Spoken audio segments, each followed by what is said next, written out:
Deadpool and వొలవరిన్ films చూసే ముందు Deadpool స్టోరీలో ఇంతకు ముందు ఏం జరిగిందో పార్ట్ 1 పార్ట్ 2 ఫిల్మ్స్ యొక్క రీక్యాప్ వీడియో ఆల్రెడీ మన ఛానల్లోని అప్లోడ్ చేశాను. తర్వాత వొలవరిన్ యొక్క రీక్యాప్ వీడియో మేబీ ఈవినింగ్ కల్లా అప్లోడ్ చేయడానికి ప్రయత్నిస్తాను.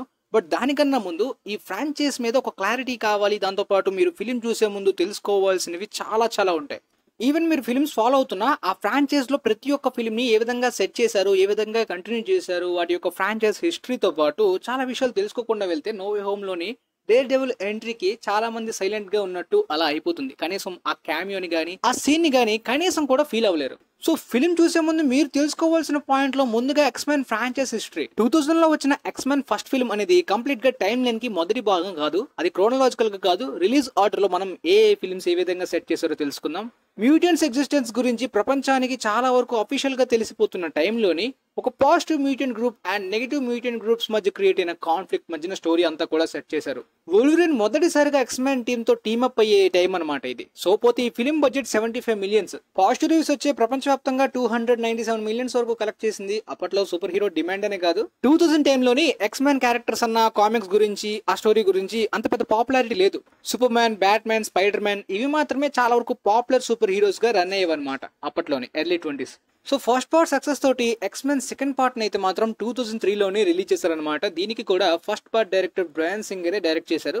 ట్రయాలజీలోగా ప్లాన్ చేసుకున్నారు. ఈ సెకండ్ పార్ట్ కి యునైటెడ్ అనే టైటిల్ పెట్టడానికి కారణం ఏంటంటే ఈ ప్లాట్ లోని విలియం స్ట్రైకర్ అనే ఒక పర్సన్ ఎప్పట్లలో మ్యూటెంట్స్ మీద స్టడీ చేస్తూ సడన్ గా మ్యూటెంట్స్ అందరినీ డిస్ట్రాయ్ చేసేలాంటి ప్లాన్ తో వస్తాడనమాట. సో ఈసారి రెండు బ్యాడ్ అండ్ గుడ్ మ్యూటెంట్స్ కలిసి వాడిని ఆపే ప్రయత్నం, కొలాబరేట్ అయ్యే. సో మ్యూటెంట్ రేస్ ని కాపాడుకోవడానికి అందరూ కొలాబరేట్ అవుతారు కాబట్టి ఎక్స్మెన్ యునైటెడ్ అనే టైటిల్ ని పెట్టారు. స్టోరీ రైటింగ్ విషయంలో మాత్రం సీక్వెల్ లో చాలా చేంజెస్ చేశారు. వాళ్ళకి కన్వీనియంట్ గా ఉండేలాంటి సీక్వెల్ ని కొద్దిగా బడ్జెట్ లోని సెట్ చేద్దామని అనుకున్నారు. 115 మిలియన్స్ తోటి తీశారనమాట సెకండ్ పార్ట్. దీనికి కూడా పాజిటివ్ రివ్యూస్ వచ్చే ప్రపంచవ్యాప్తంగా ఈ ఫిల్మ్ 408 మిలియన్స్ కలెక్ట్ చేసి పార్ట్ 1 కన్నా చాలా పెద్ద బ్లాక్ బస్టర్ అయింది బాక్స్ ఆఫీస్ దగ్గర. పోతే మొదటి 2 ఫిల్మ్స్ ని డైరెక్ట్ చేసిన బ్రయాన్ సింగర్ 2006 లోని సూపర్ మ్యాన్ రిటర్న్స్ ఫిల్మ్ ని డైరెక్ట్ చేయాలి కాబట్టి ఈ థర్డ్ పార్ట్ డైరెక్షన్ నుండి తప్పుకున్నారు. సో ఈ X-Men the last stand third film ని అయితే మాత్రం బ్రెట్ రాట్నర్ డైరెక్ట్ చేశారు. ఈ ప్లాట్ మ్యూటెంట్స్ యొక్క జీన్స్ ని క్యూర్ చేసేలాంటి ఒక మ్యూటెంట్ క్యూర్ అయితే కనుగొంటారు. కానీ చాలా వరకు కొంతమంది మ్యూటెంట్స్ దాన్ని అగ్రి చేయరు. సో చాలా మందిలో కాన్ఫ్లిక్ట్స్ మొదలవుతాయి. సో ఆ క్యూర్ ని క్రియేట్ చేసిన వాళ్ళని ఆపాలి. హ్యూమన్స్ కి మ్యూటెంట్స్ కి మధ్య చాలా పెద్ద వార్ లాంటి మూమెంట్ అనమాట. ఇది ఆ ట్రయాలజీకి ఎండింగ్ లాంటి స్టోరీ. బట్ మొదటి 2 పార్ట్స్ లాగా ఈ ఫిల్మ్ కి పాజిటివ్ రివ్యూస్ రాలేదు, చాలా వరకు మిక్స్డ్ రివ్యూస్ వచ్చాయి. ఫస్ట్ 2 పార్ట్స్ ని డైరెక్ట్ చేసిన బ్రయాన్ సింగరే దీన్ని డైరెక్ట్ చేయాల్సింది. ఎందుకంటే ఇది ఫ్రాంచైజ్ లోని మోస్ట్ ఎక్స్పెన్సివ్ మాత్రమే కాదు, ఆ టైం కి కరెక్ట్ గా ఈ ఫిల్మ్ రిలీజ్ అవుతున్న టైం కి మొత్తం హాలీవుడ్ లోనే మోస్ట్ ఎక్స్పెన్సివ్ ప్రాజెక్ట్ గా దీనికి విపరీతమైన బడ్జెట్ ని పెట్టడానికి ట్రై చేశారనమాట. దాదాపుగా 11 డిఫరెంట్ కంపెనీస్ వర్క్ చేశాయి ఈ ఫిల్మ్ యొక్క విఎఫ్ఎక్స్ గురించి. సో 2006 లో రిలీజ్ అయిన ఈ X-Men the last stand film కి 210 మిలియన్స్ భారీ బడ్జెట్ ని పెట్టారు. బట్ మిక్స్డ్ నెగిటివ్ రివ్యూస్ రావడం, డైరెక్టర్ చేంజ్ అవడం చాలా వరకు దెబ్బైంది అనమాట. బట్ ఈ ఫ్రాంచైజ్ లోని హైయెస్ట్ గ్రాసరే 460 మిలియన్స్ కలెక్ట్ చేసింది. కానీ ఆ బడ్జెట్ కి అండ్ ప్రీవియస్ ఫిల్మ్స్ తో కంపేర్ చేసుకుంటే ఇది ఒక 600 మిలియన్స్ దాటేయాలి. పాజిటివ్ రివ్యూస్ వచ్చి ఉంటే. ట్రయాలజీ ఫినిష్ అయింది, అన్ని పార్ట్స్ కూడా బాక్స్ ఆఫీస్ దగ్గర బ్లాక్ బస్టర్. కానీ ఈసారి ప్రీక్వెల్ గా వొల్వరిన్ యొక్క ఆరిజిన్ సెపరేట్ గా వొల్వరిన్ ఫిల్మ్స్ ని ప్లాన్ చేద్దామని ఫిక్స్ అయ్యారు. ఎందుకంటే వొల్వరిన్ క్యారెక్టర్ కి అప్పట్లో చాలా పెద్ద ఫ్యాన్ బేస్ క్రియేట్ అయింది. 150 మిలియన్స్ బడ్జెట్ తోటి గేవిన్ హుడ్ డైరెక్షన్ లో వచ్చిన ఈ ఫిల్మ్ కి స్క్రీన్ ప్లే విషయంలోని, ఎడిటింగ్, పేసింగ్, దాంతోపాటు విఎఫ్ఎక్స్ చాలా విషయాల్లోనే నెగిటివ్ రివ్యూస్ విపరీతంగా వచ్చాయి. ఎక్స్మెన్ అనే టైటిల్ ని యూజ్ చేసుకున్నప్పటికీ ఈ ఫిల్మ్ కంప్లీట్ గా వొల్వరిన్ యొక్క ఆరిజిన్ మీద బేస్ అయి ఉంటుంది కాబట్టి ఎక్స్మెన్ ఆరిజిన్స్ వొల్వరిన్, ఇది ప్రీక్వెల్ ఈవెంట్స్ అనమాట. బట్ మంచి డైరెక్టర్ ని చూస్ చేసుకోవాల్సిందే. స్టిల్ 2009 లో వచ్చిన ఈ ఫిల్మ్ బాక్స్ ఆఫీస్ దగ్గర సూపర్ హిట్ అనమాట. 373.1 మిలియన్స్ కలెక్ట్ చేసింది. ఆ 2 ఇయర్స్ తర్వాత 2011 లోని ఎక్స్మెన్ ఫస్ట్ క్లాస్ ఫిల్మ్ ని కూడా ప్లాన్ చేసుకున్నారు. ఇది ప్రీవియస్ ఎక్స్మెన్ ట్రయాలజీకి ప్రీక్వెల్ ఈవెంట్స్ అనమాట. వాళ్ళ యంగ్ ఏజ్ లోని మ్యూటెంట్స్ యొక్క గ్రూప్ గురించి. 1962 లోని ఈ మ్యూటెంట్ గ్రూప్స్, అదే మ్యాగ్నెటో అండ్ ప్రొఫెసర్ ఎక్స్ కలిసి ఉండే టైంలోని వాళ్ళ రిలేషన్ గురించి అండ్ వాళ్ళ మ్యూటెంట్ టీమ్ ఏ విధంగా ఉండేదనే దాని గురించి ఆరిజిన్ కంప్లీట్ ఇది. బట్ కొత్త ఫేజెస్, దాంతోపాటు ప్రీవియస్ గా ఎక్స్మెన్ లాస్ట్ స్టాండ్ కి ఎక్స్మెన్ ఆరిజిన్స్ అండ్ వొల్వరిన్ కి మిక్స్డ్ నెగిటివ్ రివ్యూస్ రావడం, ఈ ఫిల్మ్ మీద కొంత హైప్ తగ్గడం అనేది ఇంపాక్ట్ అయితే పడింది. బట్ డైరెక్టర్ మాథ్యూ వాన్ చాలా మంచి డైరెక్టర్ కాబట్టి ఈ ఫిల్మ్ కి బ్లాక్ బస్టర్ రివ్యూస్ వచ్చాయి. 140 మిలియన్స్ బడ్జెట్ పెట్టిన ఈ ఫిల్మ్ కి కూడా ఎక్స్మెన్ 1 అండ్ 2 ని డైరెక్ట్ చేసిన బ్రయాన్ సింగర్ డైరెక్షన్ తోటి ప్లాన్ చేద్దాం అనుకున్నప్పటికీ మాథ్యూ వాన్ తో కుదిరింది. ఈ ఎక్స్మెన్ ఆరిజిన్ టైంలో వొల్వరిన్ ఇంకా వీళ్ళతోటి టీమ్ లోనే జాయిన్ అవ్వలేదు కాబట్టి వొల్వరిన్ ఈ ఫిల్మ్ లో ఉండడు. పోతే ఈ ఫిల్మ్ బాక్స్ ఆఫీస్ దగ్గర 353.6 మిలియన్స్ కలెక్ట్ చేసింది. బాక్స్ ఆఫీస్ దగ్గర హిట్టే. బట్ వొల్వరిన్ లేని ఇంపాక్ట్ కనిపించింది. వొల్వరిన్ కి చాలా పెద్ద ఫ్యాన్ బేస్ ఉంది. ఈ ఫ్రెష్ ఆ ఎక్స్మెన్ ఆరిజిన్ యొక్క ట్రయాలజీని కంటిన్యూ చేయాలంటే వొల్వరిన్ క్యారెక్టర్ లేకుండా కొద్దిగా కష్టమే కదా. సో ఆల్రెడీ వొల్వరిన్ ఆరిజిన్ అయితే చూపించేశారు. బట్ ఎక్స్మెన్ లాస్ట్ స్టాండ్ తర్వాత వొల్వరిన్ ఎక్కడికి వెళ్ళాడు అనే స్టోరీ కంటిన్యూషన్ అనేది ఈ వొల్వరిన్ 2013 ఫిల్మ్ లో కంటిన్యూ అవుతుంది అనమాట. సో 2011 లో వచ్చిన ఎక్స్మెన్ ఫస్ట్ క్లాస్ కంప్లీట్ గా ఎక్స్మెన్ కి ఆరిజిన్ అనమాట. ఆ టైంలో వొల్వరిన్ ఇంకా ఎక్స్మెన్ టీమ్ లో జాయిన్ అవ్వలేదు. And X Men last stand Jean గ్రేతో జరిగిన ఫైట్ తర్వాత వొల్వరిన్ జపాన్ కి వెళ్ళిపోతాడు. ఆ తర్వాత స్టోరీ ఈ వొల్వరిన్ 2013 ఫిల్మ్ లో కంటిన్యూ అవుతుంది. అయితే దీనికి డైరెక్టర్ గా జేమ్స్ మ్యాన్గోల్డ్ 120 మిలియన్స్ తోటి ఈ ఫిల్మ్ ని తీసాడనమాట. ప్రీవియస్ గా ఎక్స్మెన్ ఆరిజిన్స్ వొల్వరిన్ కి అయితే వేరే డైరెక్టర్ తోటి 150 మిలియన్స్ పెట్టారు హెవీగా. బట్ దీనికి కొద్దిగా తక్కువగానే యాక్షన్ ఫిల్మ్ లాగా బాగా మేనేజ్ చేసినప్పటికీ మంచి పాజిటివ్ రివ్యూస్ తో ఈ ఫిల్మ్ ప్రపంచవ్యాప్తంగా 415 మిలియన్స్ కలెక్ట్ చేసింది. So X-Men team up film అయిన ఎక్స్మెన్ ఫస్ట్ క్లాస్ కన్నా సోలోగా వచ్చిన లోగన్ ఈ వొల్వరిన్ ఫిల్మ్ కి డిమాండ్ క్రేజ్ చాలా ఎక్కువ అని ఫిల్మ్ బాక్స్ ఆఫీస్ ద్వారా అర్థమైపోయాయి. ఆ తర్వాత ఇక్కడ నెక్స్ట్ ఇయర్ 2014 లోనే డైరెక్ట్ గా X-Men days of future past అనే క్రాస్ ఓవర్ ఫిల్మ్ వొల్వరిన్ ని ఇన్వాల్వ్ చేసే ఫిల్మ్ వచ్చేసింది. 2 టైమ్ లైన్స్ ని ఇన్వాల్వ్ చేసిన ఈ ఫిల్మ్ మొత్తం ఎక్స్మెన్ టైమ్ లైన్ ని గల్లంత దొబ్బి చాలా మంది మైండ్స్ ని బ్రేక్ చేసేసి షేక్ చేసేసింది. ఎక్స్మెన్ ఫస్ట్ క్లాస్ కి కంటిన్యూషన్ అయినప్పటికీ 2023 ఫ్యూచర్ టైమ్ లైన్ లో జరిగిన ఒక పెద్ద అంటే మ్యూటెంట్స్ కి హ్యూమన్స్ కి మధ్య జరిగిన ఒక వార్ ని మొత్తం ప్రివెంట్ చేయడానికి వొల్వరిన్ బ్యాక్ టైం ట్రావెల్ చేస్తాడు. దాని ద్వారా చేంజ్ అయిన టైం లైన్ ఇంపాక్ట్ ఈ సినిమా అనమాట. కాబట్టి ఎక్స్మెన్ లాస్ట్ స్టాండ్ లో జరిగిన ఈవెంట్స్ ని కూడా కంటిన్యూ చేసేలాగా చేంజ్ చేసేలాగా ఈ సినిమా సెట్ చేశారు టైం లైన్ లో. టైం ట్రావెల్ వల్ల చాలా ఫిల్మ్స్ యొక్క టైం లైన్ ఈవెంట్స్ మారిపోయాయి. 200 మిలియన్స్ బడ్జెట్ తోటి ఎక్స్మెన్ 1 అండ్ 2 ని డైరెక్ట్ చేసిన బ్రయాన్ సింగర్ మళ్ళీ తిరిగి ఫ్రాంచైజ్ డైరెక్ట్ చేయడానికి ఇప్పుడు వచ్చారనమాట. అండ్ ఎంటైర్ ఫ్రాంచైజ్ లోనే బెస్ట్ అనే రేంజ్ రివ్యూస్ రెస్పాన్స్ తోటి ఈ ఫిలిం ప్రపంచవ్యాప్తంగా 746 మిలియన్స్ కలెక్ట్ చేసింది. ఆ టైంకి ఈ ఎంటైర్ ఫ్రాంచైజ్ లోనే హైయెస్ట్ గ్రాసర్ గా నిలిచింది. ఆ చేంజ్ అయిన ఈవెంట్స్ కి కంటిన్యూషన్ గా ఎక్స్మెన్ అపోకలిప్స్ అనమాట. దానికి కూడా డైరెక్టర్ బ్రయాన్ సింగర్ 2016 లో వచ్చిన ఈ ఫిలిం అయితే అపోకలిప్స్ అనే ఒక 1983 నుండి రివైవ్ అయిన విలన్ అయితే మాత్రం మొత్తం మోడర్న్ సివిలైజేషన్ ని అంతం చేద్దాం అనుకుంటాడు. అతన్ని ఆపడానికి మ్యూటెంట్స్ ప్రయత్నించే స్టోరీ.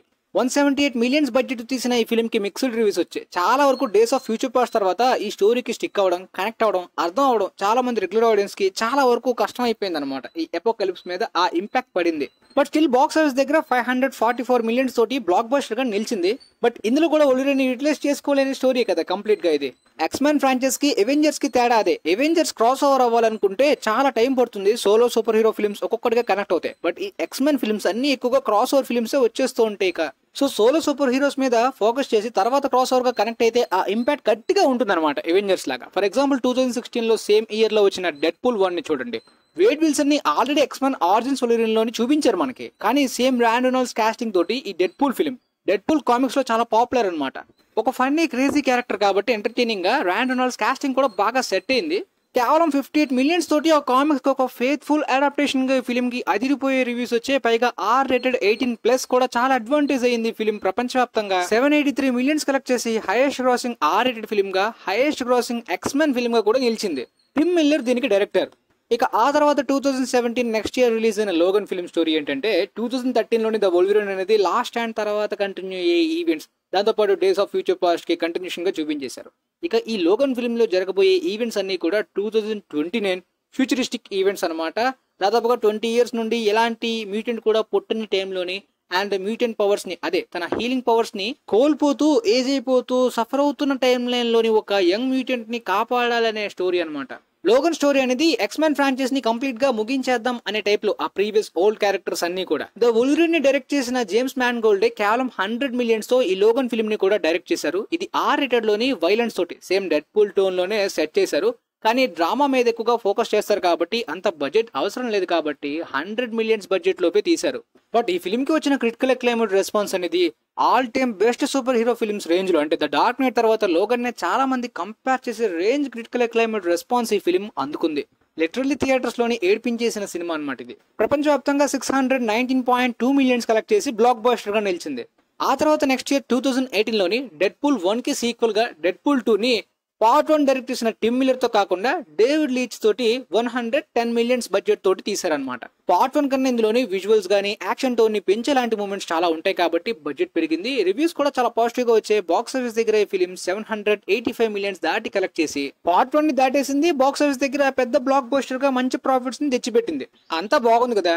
కానీ మళ్ళీ ఎందుకని అపోకలిప్స్ ఈవెంట్ ని అది ఎక్స్మెన్ అపోకలిప్స్ తర్వాత కూడా ఈవెంట్స్ ని కంటిన్యూ చేద్దామని ఈ ఎక్స్మెన్ డార్క్ ఫీనిక్స్ ని అదే ఎక్స్మెన్ ప్రీక్వెల్ ఫిల్మ్స్ ని కంటిన్యూ చేశారో తెలియట్లేదు.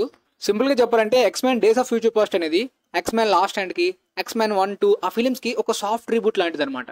టైం లైన్ లో మార్పులు జరిగాయి కదా. సో దానికి తగ్గట్టు జీన్ గ్రే యొక్క ఆ డార్క్ ఫీనిక్స్ ఇంపాక్ట్ ని ఈ విధంగా వాడుకుందామని తీసారో తెలియదు కానీ అసలు ఈ సినిమా మీద ఎవరికి ఇంట్రెస్ట్ లేదు.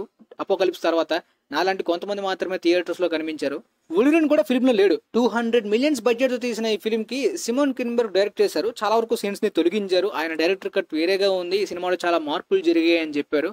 పోతే హైపే లేని ఫిల్మ్ కి ఇంకా అసలు దరిద్రమైన రివ్యూస్ వచ్చాయి, చాలా దారుణంగా వచ్చాయి. అఫ్ కోర్స్ నేను కూడా అప్పుడు దారుణంగానే రివ్యూ ఇచ్చాను, ఎందుకంటే సినిమానే అలా ఉంది. ప్రపంచవ్యాప్తంగా ఈ ఫిల్మ్ 253 మిలియన్స్ కలెక్ట్ చేసి ఎక్స్మెన్ ఫ్రాంచైజ్ రెప్యుటేషన్ ని చెడదొబ్బేలాగా పెద్ద లాస్ ని పెట్టింది ఈ ఫిల్మ్ తో.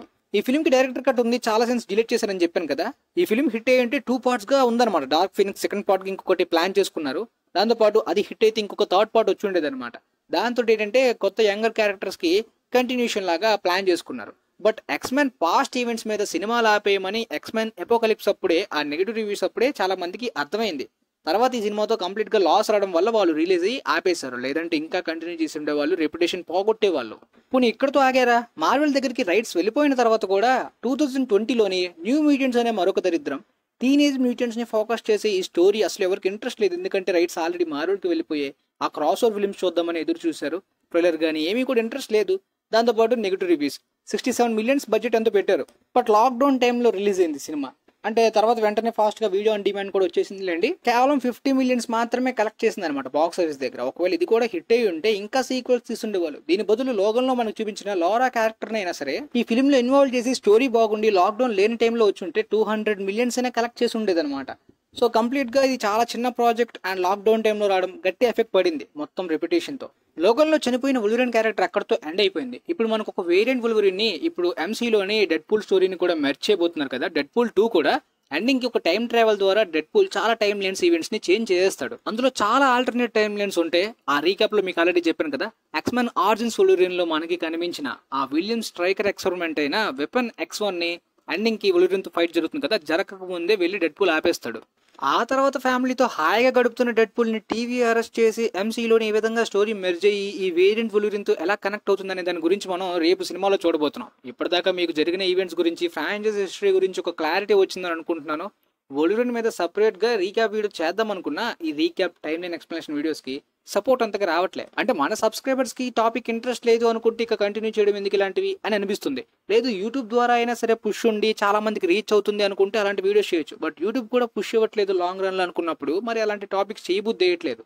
ఎనీవే మీకైతే ఈ ఫిల్మ్ చూసే ముందు ఒక క్లారిటీ అయితే ఈ ఫ్రాంచైజ్ గురించి ఖచ్చితంగా రావాలి. కాబట్టి ఇది ప్రతి ఒక్కటి తెలుసుకోవాలి. లేదంటే మీ ఫ్రెండ్స్ లో ఎవరికైనా ఈ ఫ్రాంచైజ్ ఏ విధంగా కంటిన్యూ అవుతుందనే డౌట్స్ ఉన్న వాళ్ళకైనా షేర్ చేయండి, యూజ్ అవ్వచ్చు. And thanks for watching guys.